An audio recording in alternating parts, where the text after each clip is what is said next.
सुबह का समय था और राघवपुर गांव का बाजार हमेशा की तरह रौनक से भरा हुआ था। सब्जियों की खुशबू, फलों की चमक और लोगों की आवाजें पूरे माहौल को जीवंत बना रही थीं। उसी बाजार के एक कोने में एक बूढ़ा आदमी हरिप्रसाद अपने ठेले पर फल सजा रहा था। ठेले पर केले, संतरे, पपीते, सेब और अमरूद करीने से रखे थे। हरिप्रसाद की उम्र भले ही ढल चुकी थी, पर उसके कदमों में अब भी वही पुरानी लगन थी। उसे अपनी बेटी अंजलि पर बेहद गर्व था। वह हाल ही में जिले की एसपी बनी थी। हालांकि पूरी बस्ती ये बात जानती थी कि उसकी बेटी किसी बड़े सरकारी पद पर है, पर कोई यह नहीं जानता था कि वह वास्तव में एसपी है। हरिप्रसाद खुद भी कभी इस बात का दिखावा नहीं करता था। वह कहता था, मेरी बेटी की इज्जत उसके काम से है और मेरी इज्जत मेरे काम से। उसे अपनी मेहनत पर भरोसा था और वह किसी पर निर्भर नहीं रहना चाहता था। फल बेचना उसके लिए सिर्फ रोजी रोटी नहीं, बल्कि दिल का सुकून भी था। आज ठेला लगाते समय उसे याद आया कि वह फल काटने वाला चाकू घर पर ही भूल आया है।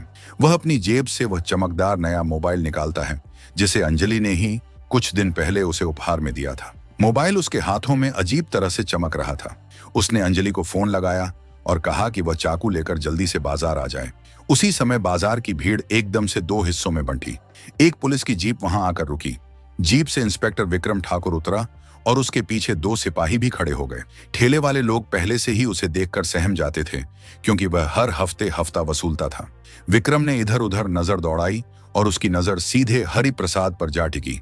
वह ठेले के पास आया और बोला, क्यों बूढ़े, हफ्ता तैयार है या फिर आज भी बहाना? हरिप्रसाद ने हाथ जोड़ते हुए कहा, साहब आज ठेला अभी लगाया, ये दोपहर तक दे दूंगा। विक्रम की नजर तभी उस नए मोबाइल पर पड़ी जो हरिप्रसाद के हाथ में था। उसके चेहरे पर तुरंत घोर जलन उभरी। वह उपहास भरे स्वर में बोला, वाह, महंगा फोन और पैसे देने में दिक्कत, क्या बात है? बूढ़े फल बेचते बेचते इतना महंगा मोबाइल ले लिया। हरिप्रसाद धीरे से बोला, साहब ये मोबाइल मेरी बेटी ने दिया है। विक्रम ने तिरस्कार से हंसते हुए कहा, अच्छा, बेटी देती है और तू हफ्ता नहीं देता? पैसा है मोबाइल खरीदने का, पर हमारे लिए नहीं। लगता है कुछ और धंधा भी चलता है। सिपाही भी हंसने लगे। भीड़ खामोश थी, पर सभी के चेहरों पर डर साफ झलक रहा था।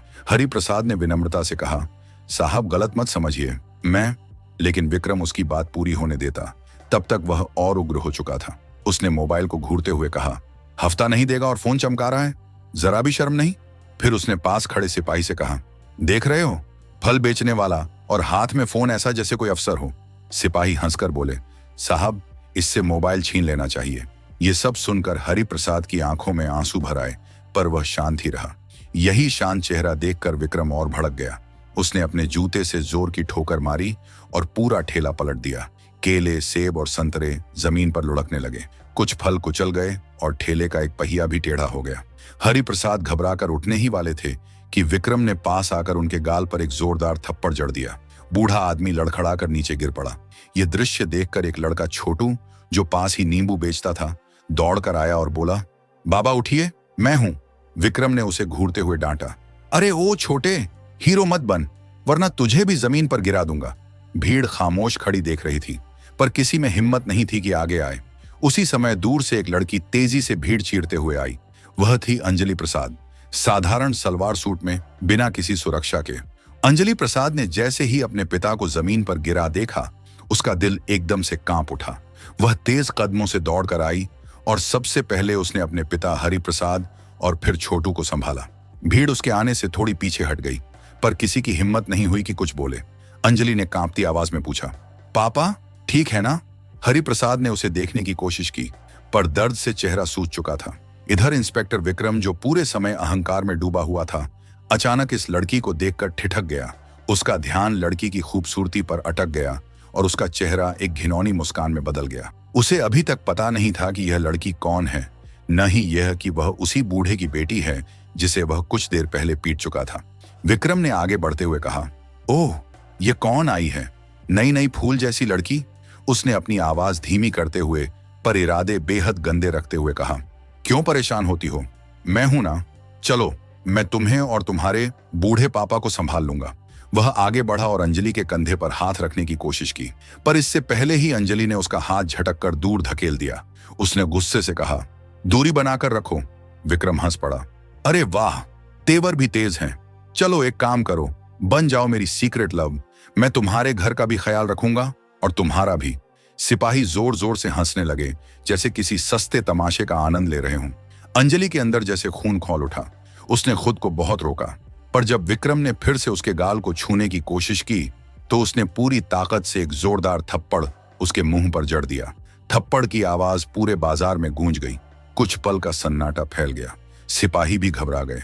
विक्रम का चेहरा तमतमा उठा। वह गुस्से से आगे बढ़ा। तूने मुझे मारा? मैं तुझे अभी। उसे दिखा कि आसपास कई लोग अपने मोबाइल से वीडियो बना रहे हैं। उसने झट से खुद को रोका। आंखों में जलता हुआ गुस्सा तो था, पर ऊपर से वह शांत बनने लगा। नीचे दबी हुई आवाज में वह बोला, यह गलती महंगी पड़ेगी, समझी? अंजलि ने कोई जवाब नहीं दिया। उसने बस अपने पिता का चेहरा देखा, जो दर्द से कराह रहे थे। उसका दिल भर आया। उसने छोटे से इशारे में छोटू से कहा कि फल समेटने में मदद करें। छोटू तुरंत मदद को आगे आया। मैदान में बिखरे हुए केले, सेब और पपीते उठाते हुए छोटू बार बार कहता, दीदी, ये लोग बहुत खराब हैं, रोज ऐसे ही पैसा मांगते हैं। अंजलि ने गहरी सांस ली और अपने पिता को सहारा देकर उठाया। उसने भीड़ से गुजरते हुए एक शब्द नहीं कहा, लेकिन उसकी आंखों में जो आग थी वह किसी तूफान का संकेत दे रही थी। घर पहुंचने तक हरिप्रसाद कई बार चलते चलते रुक गए।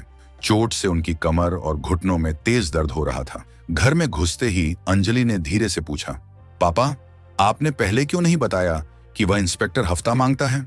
हरिप्रसाद ने नजरें झुका ली। बिटिया, तू छुट्टी पर आई है, तेरी नौकरी बहुत बड़ी है। मैं तुझे परेशान नहीं करना चाहता था। मैं बूढ़ा हूं सही, पर अपने काम से पेट भर सकता हूं। मुझे तेरे सहारे की जरूरत नहीं। अंजलि की आंखें भर आईं। वो नीचे बैठकर बोली, पापा, सहारा देना गलत नहीं होता, और जो उन्होंने आपके साथ किया उसे मैं ऐसे ही नहीं छोड़ूंगी। हरिप्रसाद घबरा गए।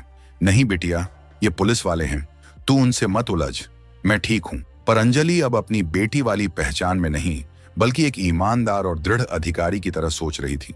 वह शांत स्वर में बोली, पापा, कानून हर इंसान के लिए बराबर है। आपके साथ जो हुआ वह अपराध है और अपराधी को सजा मिलेगी। छोटू, जो दरवाजे के पास खड़ा था, बोला, दीदी, मैं गवाही दूंगा, जो हुआ सब बताऊंगा। अंजलि ने उसकी तरफ देखा, उसकी हिम्मत की सराहना की और बोली, धन्यवाद छोटू, अब मैं आगे का काम संभालूंगी। फिर वो उठी। उसने एक साधारण दुपट्टा लिया, अपने चेहरे से आंसू पोंछे और दृढ़ आवाज में बोली, अब बारी है उनकी जो खुद को कानून समझते हैं। अगली सुबह सूरज निकलने से पहले ही अंजलि प्रसाद तैयार हो गई। उसने कोई सरकारी वर्दी नहीं पहनी, न ही अपने पद की कोई पहचान साथ ली। वह साधारण सलवार सूट में एक आम लड़की की तरह घर से निकली। उसका उद्देश्य साफ था। वह पुलिस थाने की असली हालत अपनी आंखों से देखना चाहती थी, बिना यह बताए कि वह कौन है। थाने के बाहर दो पुरानी मोटरसाइकिलें खड़ी थीं और भीतर से खांसने की आवाजें आ रही थीं। अंजलि अंदर गई तो वहां सिर्फ दो हवलदार और एसआई रमेश पटेल बैठे थे। रमेश कुर्सी पर पैर फैलाकर बैठा था, जैसे थाने का मालिक वहीं हो। अंजलि शांत स्वर में बोली, मुझे शिकायत दर्ज करवानी है। रमेश ने उसे ऊपर से नीचे तक देखा और तिरस्कार से बोला, किसके खिलाफ? इंस्पेक्टर विक्रम ठाकुर के खिलाफ, उसने सीधे कहा। उन्होंने मेरे पिता को मारा, हफ्ता मांगा, ठेला पलट दिया और एक नाबालिग लड़के को धमकाया। रमेश कुर्सी पर सीधा बैठा। उसका चेहरा गुस्से से लाल हो गया। तू जानती भी है किसकी शिकायत लिखवाने आई है? यह कोई खेल नहीं है लड़की, ये विक्रम साहब का थाना है। अंजलि ने बिना डरे कहा, कानून सबके लिए बराबर है, शिकायत दर्ज कीजिए। रमेश ने टेबल पर हाथ मारा। शिकायत? तेरी इतनी औकात? हम चाहे तो तुझे अभी अंदर कर दें, समझी? जाकर घर में बैठ, यहां तमाशा मत कर। दोनों हवलदार हंसने लगे, जिससे माहौल और अपमानजनक हो गया। पर अंजलि के चेहरे पर भय नहीं, बल्कि दृढ़ता थी। उसने दोबारा कहा, मैं आपको शिकायत दर्ज करने का आदेश देती हूं। अभी तब अचानक दरवाजा धड़ाम से खुला। इंस्पेक्टर विक्रम ठाकुर अंदर आया। उसके चेहरे पर वही पुराना घमंड था। उसने अंजलि को देखते ही व्यंग से कहा, अरे यह तो वही है, बाजार वाली बहादुर लड़की। क्यों फिर से लड़ने आई हो? वह नजदीक आया और आंखें सिकोड़ते हुए बोला, शिकायत दर्ज करवाएगी मेरे खिलाफ? हिम्मत कहां से आई? अंजलि ने ठंडे स्वर में कहा, हिम्मत सच्चाई से आती है और तुम्हारे जैसे लोगों को कानून बहुत जल्दी जगह दिखा देता है। विक्रम ने हंसते हुए कहा, ओए रमेश, इसे समझा, ये नाटकबाजी यहां नहीं चलेगी। रमेश बोला, साहब कहिए तो अभी इसे उठाकर बाहर फेंक दें। विक्रम ने अंजलि के बिल्कुल करीब आकर धीमे स्वर में कहा, तू नहीं जानती तू किससे उलझ रही है? यह थाना मेरे नाम पर चलता है, समझी? पर अंजलि एक कदम भी पीछे नहीं हटी और बोली, और मैं तुम्हें बता रही हूं, तुम्हें कानून के तहत सस्पेंड करवाऊंगी और यह मैं वादा करती हूँ। थाने में कुछ क्षणों के लिए सन्नाटा छा गया। विक्रम पहली बार लड़की की आंखों में ऐसा आत्मविश्वास देखकर हक्का बक्का रह गया। फिर वह तिलमिलाकर बोला, भाग यहां से, वरना। अंजलि ने उसे बीच में रोकते हुए कहा, वरना क्या? तुम मुझे मारोगे, धमकाओगे? ये सब कैमरों में रिकॉर्ड हो सकता है, सोच समझकर कदम उठाना। यह सुनकर हवलदार भी असहज हो गए। किसी ने धीरे से कहा, साहब, बाजार में कल काफी लोगों ने वीडियो बनाया था। विक्रम का चेहरा उतर गया, लेकिन वह अपनी झूठी शान बचाने की कोशिश में बोला, ठीक है, जा, लेकिन लौट कर मत आना। अंजलि ने उसकी ओर घूरते हुए कहा, अब मैं तुम्हें कानून के रास्ते देखूंगी। फिर वह मुड़ी और बिना किसी डर के थाने से बाहर निकल गई। उसका हर कदम संकेत दे रहा था कि अब यह लड़ाई आगे बढ़ चुकी है और अगला दौर कहीं ज्यादा बड़ा होने वाला है। थाने से बाहर निकलते समय अंजलि प्रसाद का चेहरा बिल्कुल शांत था, पर भीतर एक तूफान उमड़ रहा था। विक्रम ठाकुर और उसके लोगों की घिनौनी हरकतों ने उसे अंदर तक झकझोर दिया था। अब यह केवल उसके पिता का मामला नहीं रहा था, यह उस पूरे सिस्टम का सवाल था जो गलत लोगों के हाथों में कैद होकर सड़ चुका था। घर पहुंचते ही वह अपनी असली पहचान वाली फाइलें, आधिकारिक डायरी और फोन लेकर बैठ गई। उसने तुरंत अपने विश्वसनीय स्टाफ से संपर्क किया, जिनके पास उसकी छुट्टी की जानकारी होने के बावजूद वह बिना सवाल किए उसके आदेश मानते थे।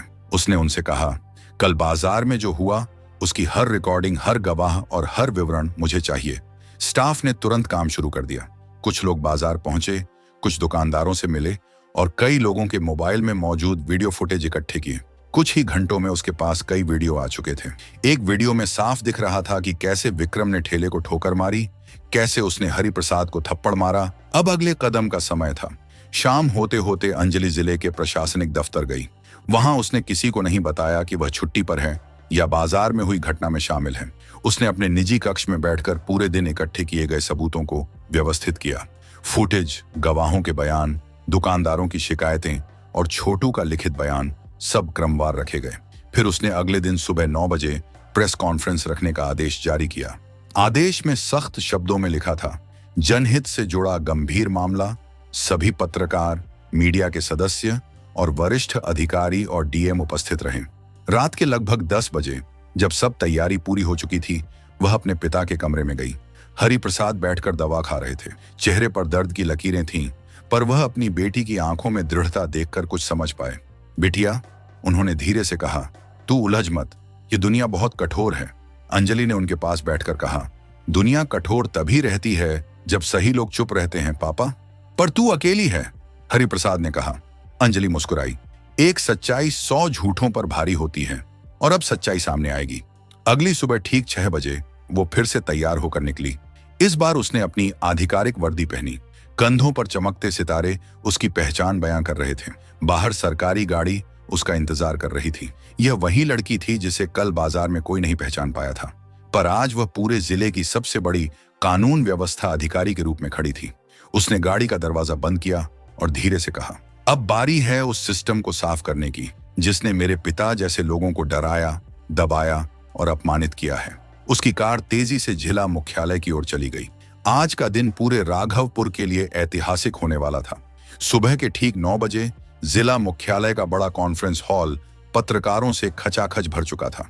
कैमरों की चमक, कुर्सियों की खड़खड़ाहट और कानाफूसी से माहौल गंभीर हो गया था। किसी को अंदाजा नहीं था कि आज की प्रेस कॉन्फ्रेंस किस बारे में है, पर आदेश में लिखे गंभीर जनहित मामला ने सबका ध्यान खींच लिया था।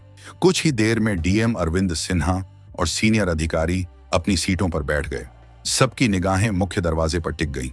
अचानक दरवाजा खुला और अंदर आई वही लड़की जिसे कल बाजार में किसी ने नहीं पहचाना था। एसपी अंजलि प्रसाद, वर्दी में दृढ़ और निडर।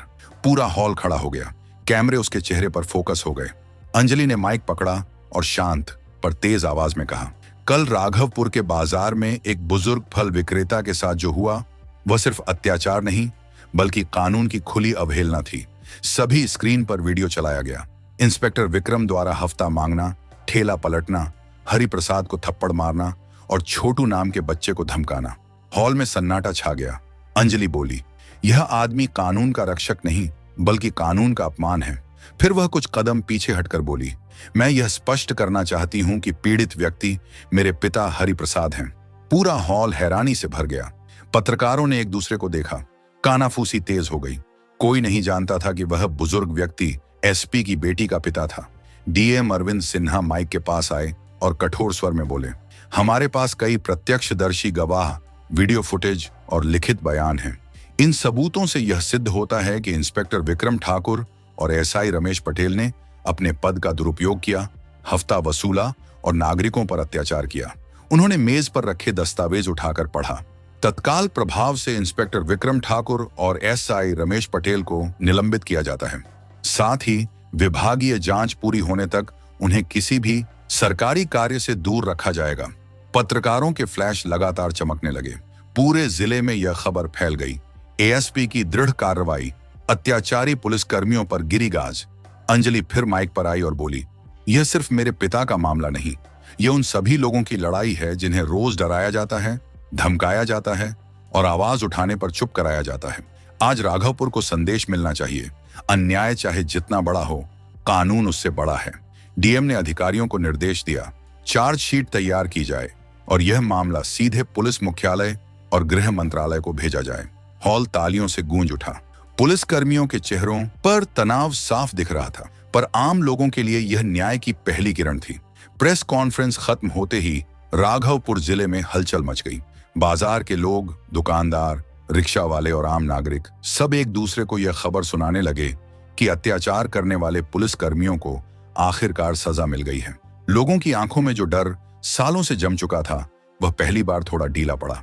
उधर गांव वाले हरिप्रसाद के घर के बाहर जमा होने लगे। कुछ लोग फल लेकर आए, कुछ मिठाई और कुछ केवल यह कहने की, बाबा आज न्याय हो गया। हरिप्रसाद यह सब देखकर भावुक हो उठे। उन्हें उम्मीद नहीं थी कि उनकी छोटी सी पीड़ा पूरे जिले की आवाज बन जाएगी। घर के दरवाजे पर खड़ी एएसपी अंजलि प्रसाद को हर कोई अलग नजर से देख रहा था। कल तक वह बाजार की एक साधारण लड़की थी, पर आज वह वही अधिकारी थी जिसने भ्रष्टाचार और अत्याचार को चुनौती दी। अंजलि ने भीड़ की ओर मुस्कुराकर कहा, डरिए मत, कानून आपके साथ है। शाम होते होते जिला मुख्यालय से विभागीय जांच की प्रारंभिक रिपोर्ट आ गई। रिपोर्ट में साफ लिखा था कि इंस्पेक्टर विक्रम ठाकुर ने पद का दुरुपयोग किया, हफ्ता वसूला, बुजुर्ग को पीटा और नाबालिग बच्चे को धमकाया। साथ ही यह भी उल्लेख था कि एएसआई रमेश पटेल ने शिकायत दर्ज करने से इनकार किया और अपने कर्तव्य का उल्लंघन किया। अगले ही पल आदेश जारी हुआ। दोनों अधिकारी न सिर्फ निलंबित होंगे, बल्कि उनके खिलाफ आपराधिक मुकदमा भी चलेगा। जिन सिपाहियों ने अत्याचार का समर्थन किया था, उन्हें भी बर्खास्तगी, पदोन्नति रोकने और वेतन कटौती की सजा सुनाई गई। यह खबर सुनकर छोटू खुशी से उछल पड़ा। वह दौड़कर अंजलि के पास आया और बोला, दीदी आपने सबको बचा लिया, अब कोई हमें नहीं डराएगा। अंजलि ने उसके सिर पर हाथ फेरते हुए कहा, तुमने भी हिम्मत दिखाई। सच बोलना हमेशा कठिन होता है, पर डर से बड़ी कोई शक्ति नहीं होती। इसी बीच हरिप्रसाद धीमे कदमों से उसके पास आए। उनकी आंखें नम थीं। उन्होंने कहा, बिटिया तूने यह सब मेरे लिए क्यों किया? बदला लेकर क्या मिलेगा? अंजलि ने उनके हाथ पकड़कर कहा, पापा यह बदले की लड़ाई नहीं थी, यह इज्जत की लड़ाई थी। कोई भी इंसान इतना छोटा नहीं होता कि उसे सड़क पर अपमानित किया जाए। कुछ क्षणों का मौन छा गया। फिर हरिप्रसाद ने गहरी सांस लेकर कहा, मुझे बदला नहीं चाहिए था, बस इज्जत चाहिए थी और तूने वह लौटा दी। अंजलि मुस्कुरा दी। इसके बाद वह लोगों की भीड़ की ओर मुड़ी और ऊंचे स्वर में बोली, आज का यह मामला हमें एक बात सिखाता है, अन्याय अगर छोटा भी लगे तो उसे अनदेखा मत करो। गलत के सामने खड़े होने वाला इंसान कभी अकेला नहीं होता। और याद रखो, कानून किसी वर्दी या पद का नहीं, बल्कि सत्य और साहस का साथी होता है। उसकी आवाज में दृढ़ता भी थी और प्यार भी। भीड़ ने तालियों से उसका स्वागत किया। कई लोगों की आंखों में चमक थी, जैसे वर्षों बाद उन्हें यह एहसास हुआ हो कि न्याय केवल किताबों में नहीं, बल्कि उनके अपने बीच भी मौजूद है। सूरज ढलने लगा था और हवा में एक अलग ही सुकून था। उस शाम राघवपुर ने सिर्फ 2 भ्रष्ट अफसरों को गिरते नहीं देखा। उसने देखा एक बूढ़े पिता की हिम्मत, एक छोटे बच्चे की सच्चाई और एक बेटी का न्याय के प्रति अटूट विश्वास। और शायद पहली बार गांव वालों ने महसूस किया कि यदि सच के साथ खड़े होने का साहस हो, तो दुनिया की कोई शक्ति उसे रोक नहीं सकती।